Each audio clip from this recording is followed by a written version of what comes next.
Welcome everyone, this is Doa and I'm very excited about this video because this coming weekend is going to be Bandai Card Games Fest, and at Bandai Card Games Fest we're going to have the Gundam Card Game Championship Offline Regionals, the official name of the tournament. This is going to be the biggest Gundam TCG tournament in North America so far. There have been some big ones elsewhere in the world, but this is our biggest one right here in our backyard. It's going to be in Dallas, Texas. I'm going to be there casting part of it. I'm going to be jumping between this and One Piece a little bit, but I'm so excited to see what people are going to bring. I think the meta for a set one meta in a card game is very good, and so I thought it'd be fun to do a video where we're just going to kind of take a look at what you can expect to see, and then towards the end of the video, kind of some stuff that's a little bit on the fringes, but I think we have a good chance of scoping out there at the event as well. And before we get started too, shout out to Eggman and his awesome website. That's what I'm using to show you the cards in this video because his site is great. For any Bandai card game, you can go there and check out tournament results, do deck building stuff, just get a good idea of what all the cards are in the game. He usually has early reveals up there right away too, almost immediately. So yeah, awesome website. He's not like paying me or anything to say this. He's just a friend and he makes a great website. So the link's in the description. Go check that out, of course. So let's get into it. Now, what would a Gundam card game meta, video be without first talking about the Gundam Zero, the Wing Zero deck, right? This is a deck everyone's talking about right now because of this card right here, Wing Gundam Zero. It's huge, it's got high maneuver, but the when deploy, deal 3 damage to all units that are level 5 or below. That's oftentimes a board wipe in a lot of cases, and anything that's left over is generally going to be a big blocker, and so it's something that you can get around. At 7 HP, this unit is very difficult to remove right away, so you don't even really need to play it as a link unit. It's just great as an 8-drop, and you can tell level 8, cost 8. It's kind of just meant to be thrown down on the board, and then you look at your opponent and you're like, deal with it. And I think that's what makes this deck, in my mind, the objectively best deck in the game right now. Is it OP? Is it ban-worthy? Absolutely not. It is definitely beatable, but I think the state that it can get to when you get to multiple Wing Zeros being played is a state that is more powerful than any late game state that any other deck can produce. So by virtue of that, I feel like this is the strongest deck in the game. That said, is it mandatory to play it? Absolutely not. Again, I think there's a lot of stuff that does well into it. I think most decks out there can handle at least one Wing Zero deployment, unless you're playing like a really low to the ground aggro deck and you had a slow start. Well, then you're just dead. That's just how it goes. But I think there are plenty of decks that have play into this. But is this going to be possibly the most represented deck that we see at the tournament? I think that is very likely based on recent tournament results and also just based on people's opinion of the deck. I think the thing that might hold it in check a little bit is that product has just been a little bit hard to find for Gundam right now. And so a lot of people out there can't quite build this deck the way they want to. It took me a long time to even get to 3 Wing Zeros. I don't even have a full playset yet. But there are a couple versions of it that you can play. And as we look at all the decks here, I'm going to try to show you a couple versions. So let's look at this one first. This one is the heavy ramp kind of version of a Wing Zero where you are running things like Wing Gundam Bird Mode to get that extra EX resource. You're running, 4 Wing Zeros. Again, this version of the list just tries to ramp as fast as possible. You're going to be running things like Death Scythe. Again, this is going to give you a resource, right? Not an EX resource, but you get a rested resource, which is nice, right? Level 6, you're going to play this, go up to 7 resources. Then the next turn, you're going to get your resource naturally, and so you're going to be able to play Wing Zero the turn after you play your Gundam Death Scythe. So yeah, it's all about ramping. You've got some protection in here too. You've got the Gundam Lefrith, which is just a great blocker, 2-4. The 4 health is a stat line that's kind of hard to get over for some decks. You've got the Ailstrike Gundam, which is again, just a nice 4-4 stat line. And then when paired, you could bounce something, which is always great because again, you don't need to pair it with Kira necessarily. You can pair it with like any pilot, and that'll do it. So it makes it a little bit flexible. This deck also runs 2 of the Freedom Gundam, which is another just big blocker. So this version of the list really has a lot of ways to ensure that you are going to get to your Wing Gundam Zero. Same with the generic 6 HP bases, the Underground Desert base. You're going to see that as well. And you've got your Striker package too, which can create those 2-4 blocker tokens. So yeah, just a lot of ways to get you there, You've also got 4 searchers with or drawers with overflowing affection. I do like the inclusion too of Wing Gundam. This is just nice to be able to clear a unit and breach, do a little bit of damage to their shield area. When you're playing defensively, sometimes it's a struggle to do damage to their shield area. This is a way to sort of get you there a little bit, but you're not super concerned with this deck about doing a ton of damage to them early. You're kind of just building up and then ideally creating a game state that whatever they play, you can immediately answer it and then just start hammering away at their shields with like big units. So that's one version of it. Let's check out this version.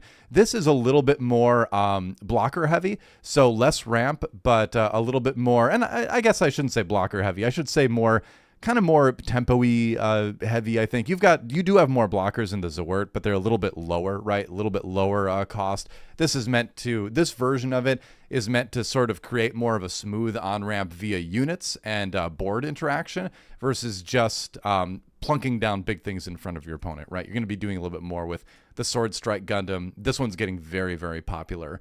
And I think this version of the list that I've got on the screen right now, in my opinion, is a little bit safer to play. I think if you're going heavy ramp, you're just going to have games when you get run over. I like this version because you do have more ways to just interact with the board. You can see here you only run 3 of the Wing Gundam Zeros because, again, it's not all about ramp with this. I think this is a more measured approach to what the deck is trying to do. You can see you're running this Kusanagi as well, which is just another nice little bounce card in a base.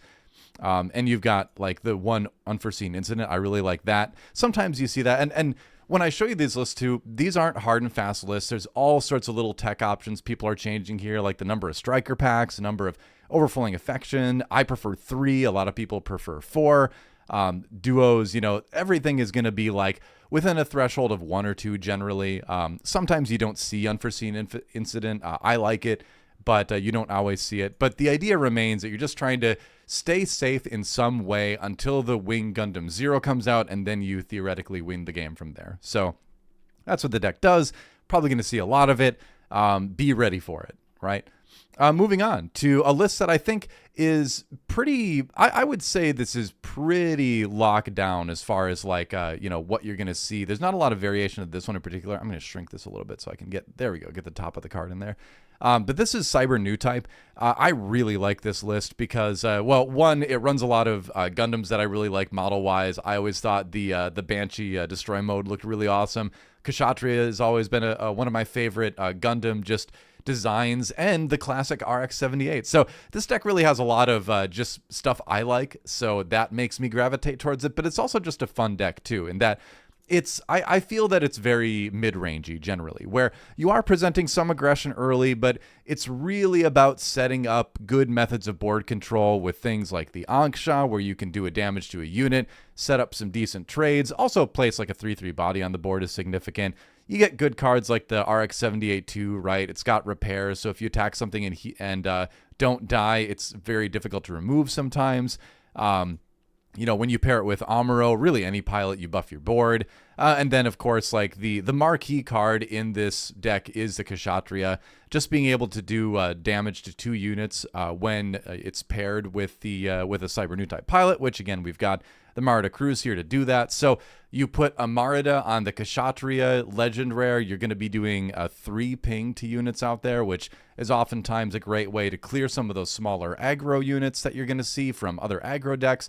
Or again, just set up some good trades. And then late game, you've got occasionally the Unicorn Gundam O2 Banshee Destroy mode, which is nice in that you can, attack, and then you get that second attack with first strike, which again can be a great way to either, take out a base and then take out a unit, or, take out a unit and then take out another unit. So there's a lot of things you can do at that late game to sort of lock things down, right? You play this ideally with the pilot, and then you're going to be able to have firm board control from there. Little tech things. I mean, Amuro Ray is just a great card. We're going to see it pop up in a lot of lists just by virtue of it being able to rest pretty much any unit in the game. There's not a lot of units that are going to have 5 health or higher that you're going to run into without a pilot. And so a lot of times Amuro can rest those. And in the early turns, it's really good for resting something that your opponent really wants to live until the next turn, so you can attack into it. So that's useful too. Got some draw stuff in the Show of Resolve. Battle of Aces is a card that you see it a lot in Cyber New Type because of the ping, right? The 1 damage sets this card up in that it has the effect of choose 1 damage enemy unit, deal 3 damage to it. I have loved this card since the game came out in general, I think in more decks, because oftentimes you're going to have a situation where, like, all right, I'm going to run my little unit into, one of their blockers or something like that, and then I can take it out with this card. So, sure, they're going 2-for-1, but it can be an efficient way to remove something without having to sacrifice more of your board. So, and it's just got a decent burst too. Just 2 damage can oftentimes be a big difference maker. So I like this card a lot in general. Vesalius as well. Again, Vesalius just giving something +1 attack helps you set up good trades, or, take out a base too. That's oftentimes pretty nice. So I think this is just a very solid list. I think this is one of the best lists in the game for practicing and learning fundamentals. You get to do a lot of board interaction. You get to have a lot of, I think, important thoughts about when to attack, when not to attack. If you're looking at getting into the game and you have access to these cards, I would say this is one of the best decks for learning the game. And it's really fun too. So I think we're going to see a lot of it. I think it's a powerful deck. So that's that. Yeah, you can see a good amount of it. Moving on, and I should say the list I've ordered this in is somewhat based around the amount I think we're going to see of these lists, but I will say I could be wrong. I mean, this is our first huge tournament, so I'm ready to be surprised. I hope we're going to be surprised. But moving on, we've got the Unicorn package decks. So this goes between often what has been called Unicorn blockers and Unicorn tempo. Now, this is more of the, I would say, tempo version. Well, it's debatable. Like, the lines kind of blur. I guess this is more of kind of the blocker version a little bit. It's interesting that you've got the Demi Garrison in there. You've got the bounce from the Sword Strike Gundam. Like I said, you're going to see more of this come in. You've got your freedom blocker at the top there. But then it really is all about getting to the point where you can play your Unicorn Destroy mode and get the multiple attacks from the Bandager links. Because the combo that we have set up here is that you've got Unicorn Gundam. You play this. You play Bandager on it, right? This says, during link destroyed, return this unit's paired pilot to its owner's hand, then discard one. So you get the pilot back. Let's check out the matching pilot. This is Bandager Links. When you link him, you get to draw a card, which is great because remember, again, to save him, you have to discard a card. So he sort of at least fulfills that if by some chance he's the last card in your hand or something like that. But you pair him on the Unicorn mode Gundam. You do your attack, which is going to be for 6, so it can kill any base in the game, which is great. And then from your hand, you can play Unicorn Gundam Destroy mode RX-0. Now, this can be played early, too, earlier than your level 7, because it says, let's just read the effect. When playing this card from your hand, you may destroy one of your link units with Unicorn mode in the card name that is level 5, aka this one. There you go. Now, after you do that, because again, we know when it's destroyed, the Bandager Links pilot is going to pop back to your hand.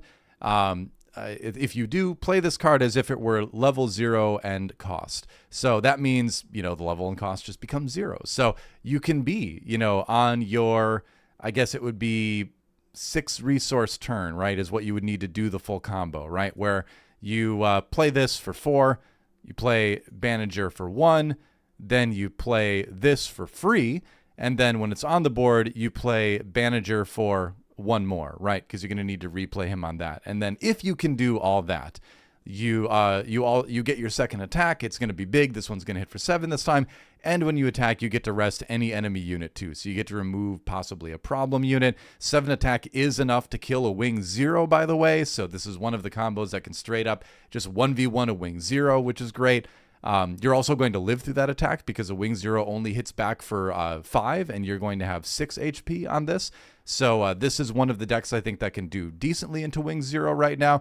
But again, it's just a really powerful combo, and on 6 resources, getting this thing out is pretty huge, right? Along with that, you have things like the Ale Strike Gundam, the Sword Strike Gundam, all stuff that pairs very nicely with Kira, right? Getting to attack in and minus AP something and kind of ensure that you go, 2-for-1 ideally. You've got pressure that you're putting on with things like Corsica Base as well. So this is just such a great kind of tempo-y, mid-rangey kind of deck. One of the best representations of mid-range in the game, I think. This is more what you would call the tempo list. You can recognize that because you're going to see things like the RX-78-2, which gives repair to your white base stuff, which, again, is going to be the other Gundam here. So that's not as useful as an ability, but it's, again, just a nice unit. Pairs well with Amuro. You get to draw a lot of times because, you're oftentimes going to have a few other units in play that are hard to remove. So you get to draw a lot with that. And again, refilling your hand is nice when you're trying to put pressure on in sort of a mid-rangey kind of way. I like the unforeseen incident in this too, just because, again, protecting your units, which is when you would oftentimes use this, is to protect a unit, will set up more value out of the card draw from this. So the idea is to just sort of kind of build a board methodically over time of units that are difficult for your opponent to remove. And then, you still do have the unicorn mode into destroy mode unicorn combo with this too. So a little bit of card draw there with a show of resolve at the end as well. So I think this deck is very, very strong. I think both versions are great. I'm kind of an anti-blocker kind of guy, so I prefer the tempo version a little bit more, but I would say either way, whichever one you choose is going to be very strong, I think, into the meta in general. So really, this deck and Cyber New Type, I think we could see more of one, we could see more of the other. That could switch a little bit. It is very popular right now, for good reason. Moving on. We're going into aggro now. We're going to Zeon aggro, which is definitely the most popular aggro archetype that we've seen. This is the typical example of the low to the ground Zeon aggro deck that we're seeing. You are trying to do nothing more in this deck than flood the board as fast as you can, attack as fast as you can. It is all face, no board, and just hope that you can do it faster than they can respond, is basically the idea there. You've got a little bit of late game refill or mid game refill with show of resolve, but, again, you're just going to be spamming the board here. You've got some nice little stuff to set up easier attacks with the gun tank, in that you can ping a rested unit. You've got the Anksha for a similar purpose, in that you can ping a rested unit. So that can sometimes be a situation where you attack in, they block, the blocker has 1 HP left, you can ping it and finish it off, and establish a unit, which is nice. Gundam is great in this too because, again, if you pair, everything else gets AP +1. Assuming you have a wide board, that is a very big deal. And then you've got some finishers in the Char Zaku 2 here. You've got 2 different versions of those. This one is nice because it replaces itself with a token on the board. It's a 3/1 token, so it's easily removed, but it is kind of like, if they attack into this when it's paired, they're going to have to deal with another unit on top of that, which is great when you're trying to be a go-wide aggro deck, right? You've also got the Legend Rare Char Zaku 2, which is nice because you can do a little bit of searching for it. You can grab a Zeon unit, so it kind of replaces itself, and you don't need a pilot on it too, so this is a good one to just throw down early, whereas this one you might want to wait a little bit. That said, sometimes you can miss. There is a lot of Zeon in here, but occasionally the Char Zaku 2 LR does miss, so that's something to kind of be aware of. Pilot-wise, we've got the Amuro. Again, we know what it does, rest unit. We've got Char Osnable, which is, great unit to put on your Char Zaku 2. If it's a link unit, it gets high maneuver, so this can be a good finishing blow, right? You've got your opponent down to like 0 shields remaining, but and no base, but they've got some blockers out. They finally established their late game blockers. Char can just slam in there on a Zaku 2 and end the game, so that's always great. And then again, Corsica base once more, just to be able to play another 4/2 unit out there, just another aggressive unit, and give yourself a little bit of breathing room with the base HP. And also, you love playing bases in a deck like this too, because you want to be taking that life into your hand, right? Because you want to be getting more cards to go wide with. So this is another deck where this is a pretty cheap deck to pick up right now, and it's another decent deck to start off with in that it's very simple. You're just going wide, you're just trying to win. There are definitely some things to learn as far as there are some turns where you don't want to attack with some of your units that are out there. Because they're just too easily answered, So it's not just pure go face. There is a little bit of nuance to it, probably more nuance than I think people give the aggro decks credit for sometimes in this game. But at the end of the day, you are just trying to go wide and hit face, and this is the deck to do it with right now. So, and this is also a deck that can absolutely run over Wing Zero and just kill it before it even gets started, especially the ramp version. So I think we're going to see a good amount of that. Here's another version of it that is a little bit more mid-rangey by virtue of running things like Char's Gelgoog. This is a good way to recycle some of the Char pilots that are in your trash, right? And let you have a little bit more mid-game punch kind of. You've also got things like the G Fighter, which giving a white base unit high maneuver can sometimes be nice. As a finisher, you can see you've got at least one other white base card in here as far as the gun tank goes, and you've also got the Gundam as well. So this kind of G-Fighter gives you kind of a late game, or I guess you're never really going to go the late game with this deck, but kind of a late mid-game card to be techie and help you finish when the Char Zaku 2 and the Char Pilot don't show up when you need them to. So this deck goes a little bit slower than the other one, but makes up for it by having some extra tricks to get past blockers in the late game. You also have things like Siege Ploy as well that help with that mission of just getting past some blockers. This version of the deck basically says, all right, I think that just straight up low to the ground, go wide aggro is too easily handled in the meta right now, but I want to still play aggro. So I'm going to play with the assumption that they're going to have answers to my base before I can finish them. Therefore, I need tricks to get around those answers, right?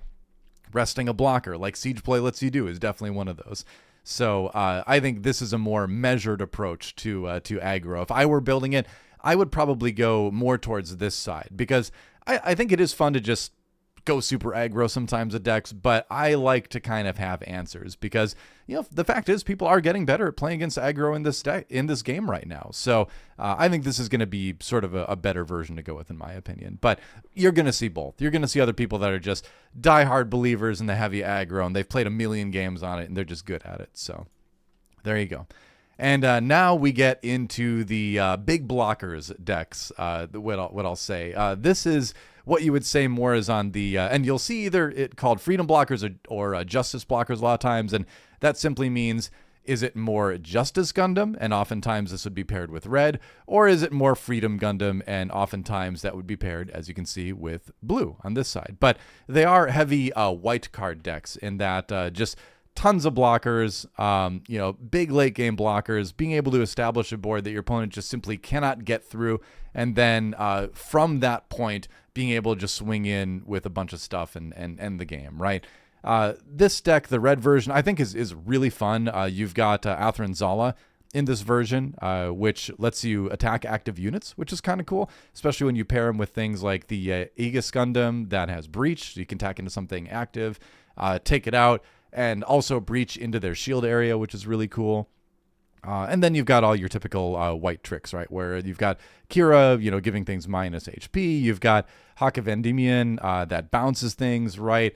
Again, you're going to see the Sword Strike Gundam come in here for more bouncing. You do have to be a little bit careful with bouncing in this game, in that when you bounce a unit that has a pilot attached to it, the pilot also goes back to your opponent's hand. That's a little bit different from some other games that have attached cards, where usually the attached cards will be just destroyed. In Gundam, they go back to the hand. So if you bounce a linked unit, it's going to be coming back at you. So be careful about that.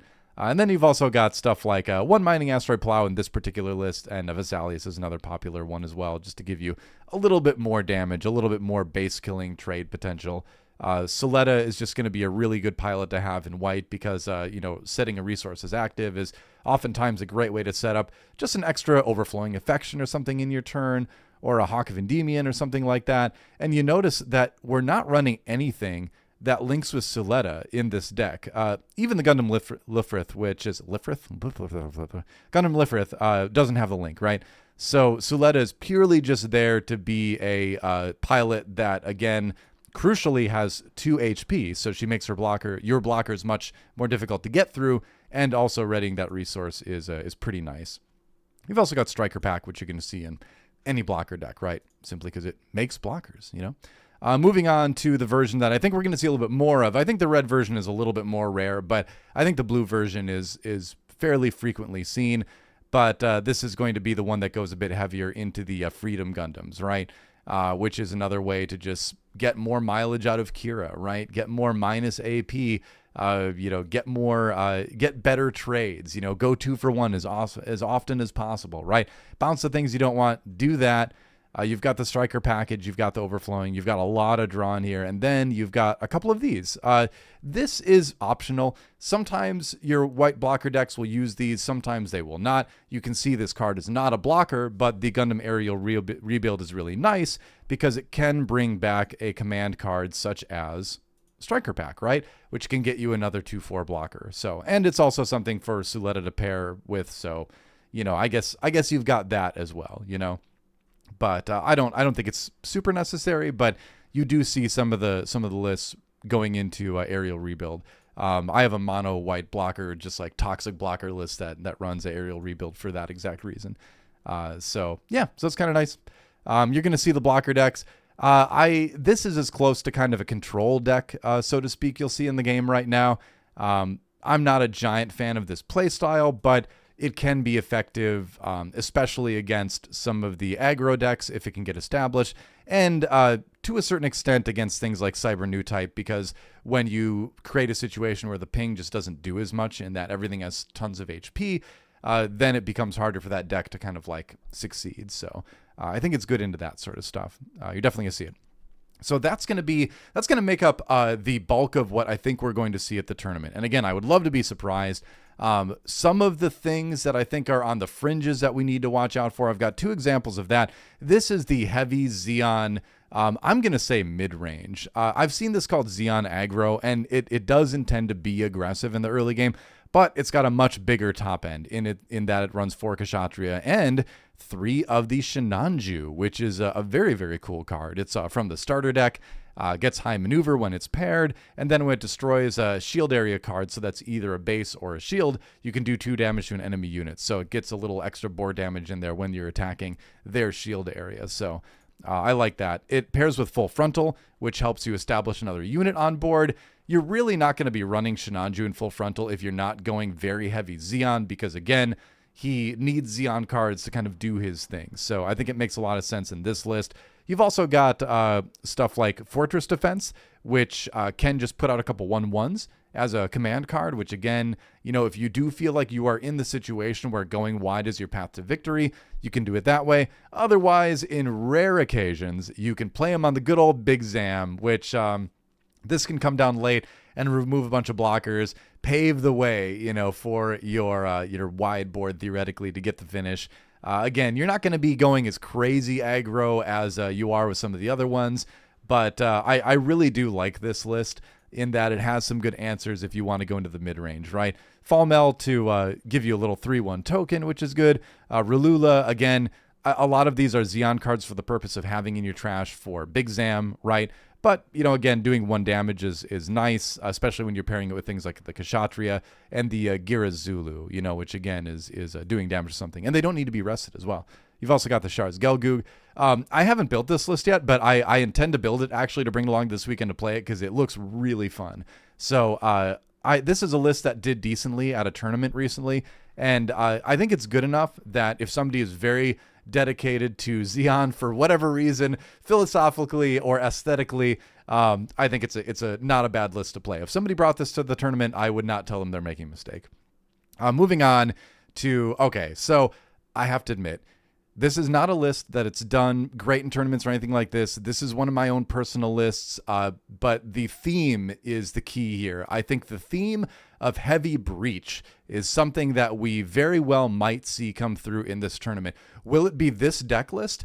I don't know, but that's not really the point. The point is a deck with a lot of breach, I think, can do very well into the meta because you can kill aggro units and do damage to their shield area. Or on the flip side, you can kill blockers or have them, block into you and then you hit their shield area anyway, right? So I think heavy breach does have a place in the meta. I think it's a little bit trickier to play. People have been a little bit leery about trying it. There's been like a Wing Zero list that's been heavier on the breach on the Wing Bros side. That's done well. This is my current version of the breach list, which I really like, and I have had success at the local levels. That means I've won in practice, I've won at locals, but this list particular runs Atherin and Aegis and also Wing Gundam and Hero so that I can do multiple attacks into active units and get the breach. And then you've got all the extra fun breach stuff on the side too, the Rickdoms, the Shenlongs, and all that. You've got a little bit of damage dealing from the close combat and the Battle of Aces to set up breach attacks, right? Do a little bit of damage to something that then you can attack into with breach and still hit their shield area. So the idea here is that it doesn't really matter which deck your opponent is playing. You are going to be primarily concerned with attacking into their board and then hitting their shield area through those attacks, right? And I think it's so good. Like, maybe I'm crazy, but I feel like breach is the best mechanic in the game. And there will be a time when breach is like the meta. I feel like I can guarantee you that. And I really believe that there is a good breach list out there. And if we're going to see it pop up anywhere, it's going to be this weekend. So I wanted to at least, again, I don't think it's necessarily going to be this list. This is just one of my own lists. But the point of showing this is that I think the archetype is sound. And I think maybe a greater mind than mine out there can create a breach list that does well. And of course, you get to also play the Wing Gundam Zero in this list too, because you're going to be more mid-rangey and you're going to get to 8 resources most games. So why not play objectively the best card in the game, right? And because we're running enough Wing stuff, I did include a couple of the Path to Victory Defeat too, just to search for things if we need to. So again, not this list specifically, but this concept is something I think we might see. So I wanted to throw that in there as well as sort of a bonus. But that's going to do it. Yeah, I'm very, very excited about this weekend. I think it's going to be a ton of fun either way. The hardest thing about casting these is that you don't get to get out there and play games. I play in the hotel, before or after the day is done, right? So, I'll be playing as many games as I can either way. Can't wait to be on the stream calling the action for this and then for One Piece as well. So hope you watch. If you're going to be at the event, definitely come and say hi. Either way, enjoy the stream. Have a great weekend. Go play some Gundam. Hopefully this is a good breakdown of lists in general for you. Either way, if you like it, subscribe, please. Means a lot to me. And then leave a comment. What do you think? Like all that YouTube-y social media stuff. Do all that too. Anyway, thanks for watching. Hey, thanks for sticking around. It's me again. I've been working with Into the AM because I think they're awesome. I love their clothes, and they've got a big sale going on right now. So I thought I'd check it out real quick here. I do have the all-day pants. These are extremely comfortable. Highly recommend. And because there's a sale on, you can get them for cheaper. Ship in a bottle. I love it. I have this graphic on one of my shirts, but I don't have it in that kind of tank style because I have no muscles. I just love their graphics. I don't know. And they're not AI. They're drawn by real people using real styluses on real tablets, which is great. So I love the support for just good, cool art. They're shirts that I feel like I can wear and not feel like I'm being too immature or something like that. Not that I worry about that too much, but yeah, the is there. And the important thing right now is that all the stuff that you're seeing is on sale, and you can get another 10% off if you use my code GGDOA. There's a link in the description. So go ahead and go check it out. If you're looking for some good quality clothes with great graphics, I got that sentence out just barely. Into the AM is a place to go check out, and they've got a big sale going on. So go see it. Go see it. Thanks again for watching.